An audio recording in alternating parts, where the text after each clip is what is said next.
Hello, everyone. My name is Bishoy, and um, this is my last semester slash year at Cal Poly.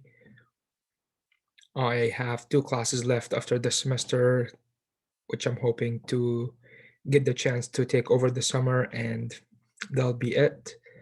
Um, I transferred 3 years ago from Chaffey College to major in architecture, but shortly afterwards, I realized that this wasn't the right thing for me. So I went back to Chaffey, took a few more classes, and transferred again to Cal Poly in spring 2020 to major in CIS with focus on BI. Um, Sadly, after attending school for about 2 months, everything shut down, and uh, it looks like I will graduate without going back. So we'll see how that goes. I am really excited for this class. Data mining is such a big field now, and um,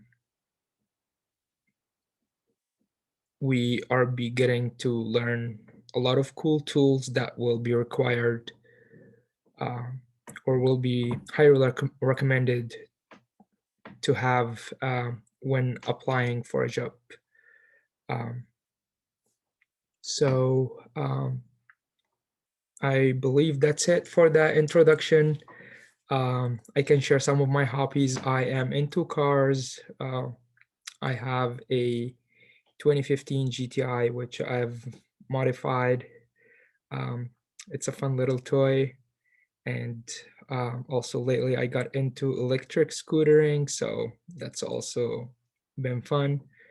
Um, so yeah, for the article, I found this article in our Cal Poly library database, and it's about data mining and visualization.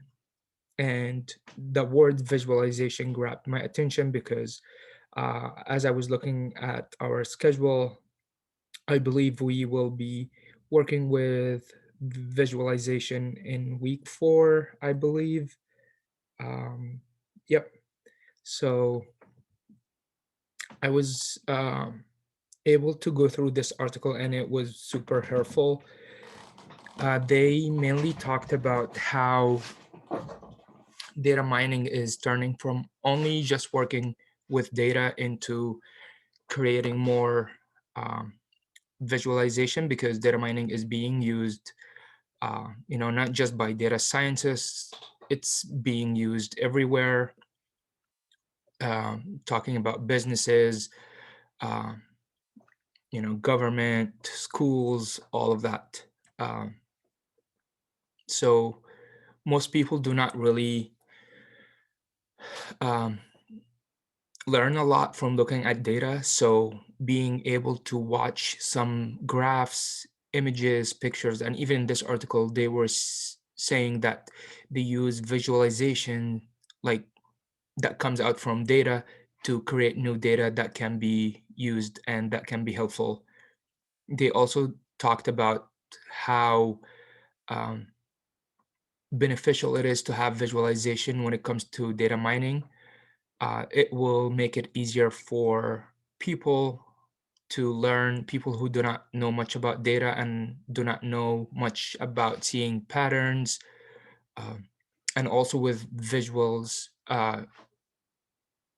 we will be able to see outliers. Uh, we will be able to see trends. That all of that becomes way easier with just seeing a graph. This article also shared a an image that shows how valuable visuals are to people, just normal people. Um, I believe it's right here. So it all comes from data, but with just doing some filtration, adding some visuals, and then creating a story, that makes it so much valuable to the public. Um, in a previous class, I've worked with Tableau, and it was really cool how it turned just numbers, like random numbers on an Excel sheet, into some graphs and charts. And then after collecting all these charts, just making one huge story um, was super helpful just to explain to everyone, not just to people who are involved into data mining. Um, and I believe that's it for this article. It also talked about some other things that um, we are not going to be uh, discussing in this class, I believe. It's about data news, and it was also mentioning that how visuals, when they're implemented in news, make a huge difference. That grabs others' attention, like not just normal people with, watching how something turns from just like random numbers into a graph or a chart. Um, and I believe that's it. I hope you guys learned a little bit. Um, and yeah, looking forward to seeing all of you in class. Take care.